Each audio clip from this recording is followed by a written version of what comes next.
Fala, meus amigos, sejam bem-vindos ao nosso canal e vamos falar hoje da tentativa de assassinato do Donald Trump, que foi presidente dos Estados Unidos e é candidato e tem grande possibilidade de voltar a ser o presidente dos Estados Unidos. Primeiramente, eu vou pedir para vocês se inscreverem no nosso canal, curtirem o vídeo e compartilharem em outros grupos para que a gente possa trazer esse assunto, inclusive com os detalhes aqui diretamente dos Estados Unidos.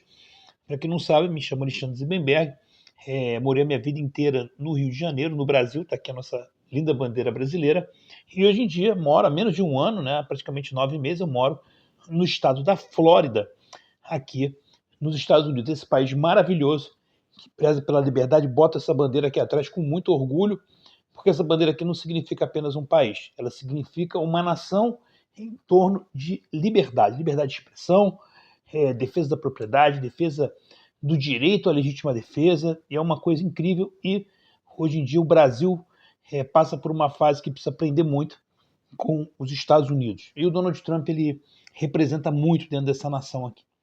Bom, o que aconteceu? O Trump ele está fazendo uma série de comícios. Essa semana ele esteve aqui no estado da Flórida, em Doral. Doral fica próximo a Miami, inclusive conheço até alguns brasileiros que estiveram nesse comício do Trump. Os comícios têm ficado muito cheios, parece até os comícios do Bolsonaro no Brasil, né, que perde a eleição, mas os comícios ficam lotados, né? E o Lula, que ganha a eleição, não bota ninguém na rua. O Trump é a mesma coisa, o Biden também não bota ninguém na rua.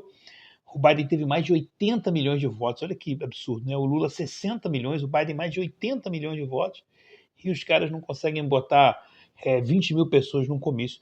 Mas o Trump enche muitos comícios, muito parecido com o presidente Bolsonaro. E o que acontece? E aí tinha um comício ontem no estado da Pensilvânia, e eu estava aqui à tarde, comecei a receber aquelas imagens, inclusive tem uma foto que mostra a bala passando aqui, ou seja, ele não foi morto por muito pouco, né? Foi por um espaço de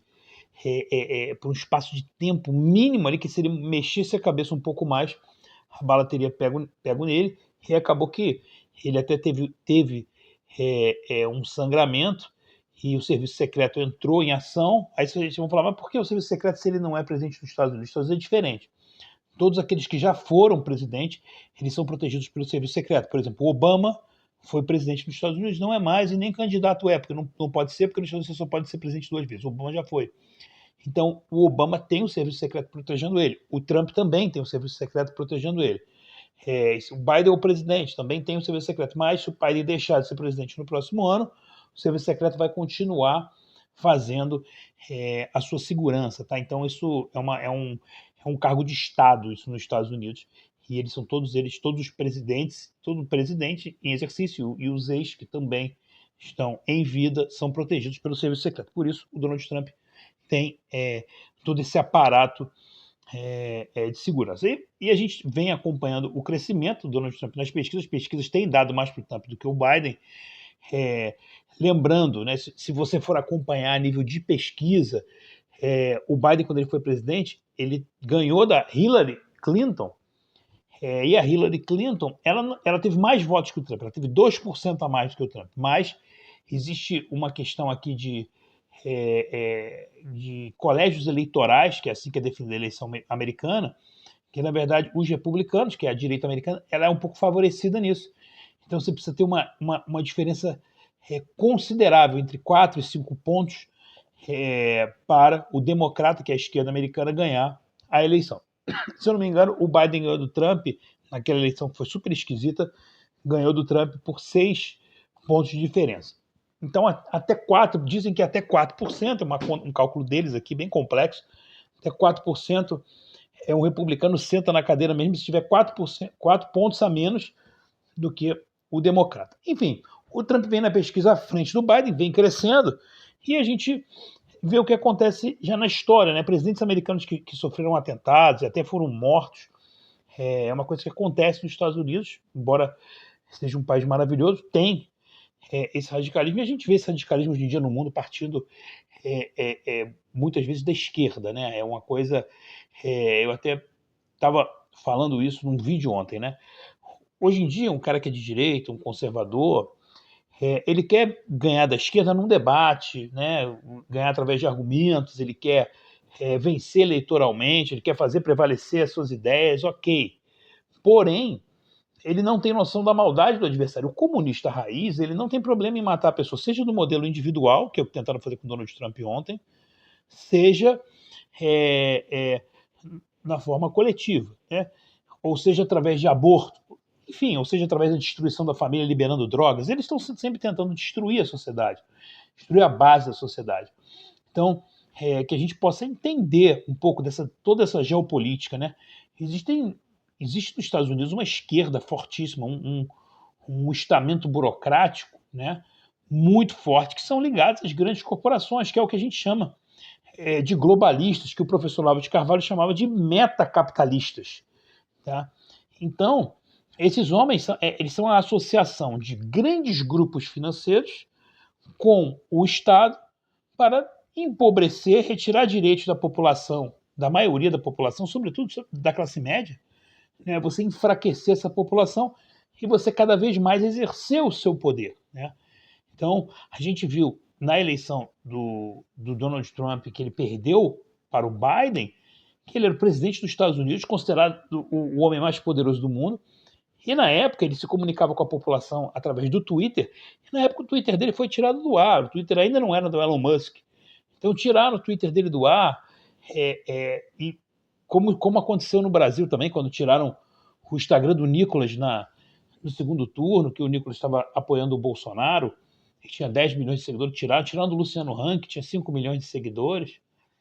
E nos Estados Unidos, o Trump sendo o presidente dos Estados Unidos, tiraram o Twitter dele. Então existe um estamento burocrático fortíssimo nos Estados Unidos, e esse poder estatal é contra isso que o Trump se opõe. Tá? Agora, o que eu digo, e morando nos Estados Unidos, eu já vim aqui muitas vezes, mas morando aqui eu digo para vocês, existe uma diferença entre o Brasil e os Estados Unidos. Porque a população americana ela tem um pouco mais de foco. Né? Essa população que defende esses valores conservadores, eles sabem mais o que eles querem. Tá? Os Estados Unidos entendem o valor da liberdade de expressão. O brasileiro, não. O brasileiro pensa muito no dinheiro, pensa na questão da saúde, pensa nessas coisas.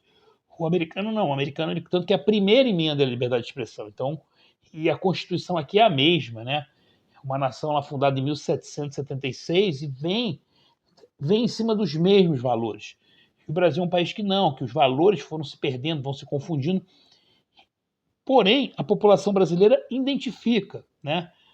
Identifica, tanto que existe essa identidade em boa parte da população com o Bolsonaro, da defesa desses valores, né? De um povo que às vezes ainda não entendeu muito o sentido de nação, mas que é contra o aborto, que é contra as drogas, que é contra esses absurdos. E é contra isso que o Trump e o Bolsonaro lutam. São pessoas que conseguem mobilizar as massas, mesmo que as massas não entendam muito bem o que está acontecendo. Nem todo mundo entende esse jogo internacional entre globalistas, entre esse movimento islâmico, entre o bloco Rússia-China, que tem o BRIC ali, também não entende muito bem o Foro de São Paulo.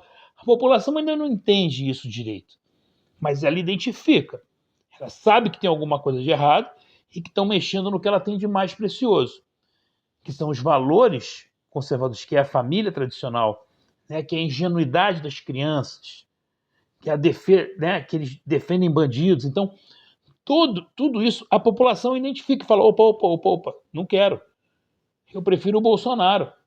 Eu prefiro o Bolsonaro. Não é perfeito, mas eu prefiro o Bolsonaro. E aí a mídia vai castigando, porque a mídia faz parte desse conglomerado de grandes grupos financeiros associados ao Estado para subjugar a população. Você vê que ontem teve uma notícia do Globo que falava que o Trump caiu do palco. Pô, o cara tem uma foto da bala aqui, né? A bala a centímetros da cabeça dele, que se pegasse aqui ele teria morrido na hora. Não, ele caiu do palco. Inclusive o próprio Janones fez uma postagem falando que era fake, que tinha jogado ketchup, falando que era fake. Absurdo, né? Porém,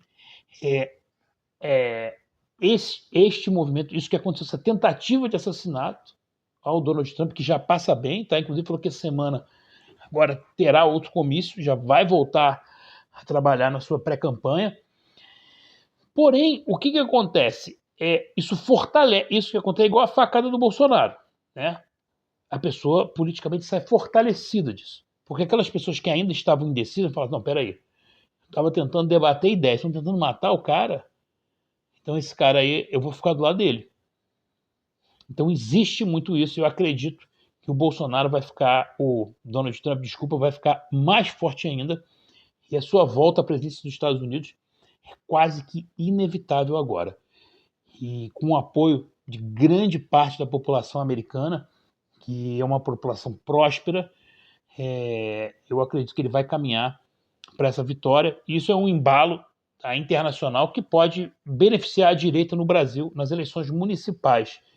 A data da eleição americana ela coincide com o segundo turno das eleições municipais, não com o primeiro turno, mas eu acho que esse momento embala nas eleições municipais, que nós temos grandes desafios no Brasil, no Rio de Janeiro, em São Paulo, em outras cidades do Brasil, mas Rio de Janeiro e São Paulo, principalmente, nós temos aí batalhas contra essa esquerda que tem destruído o Brasil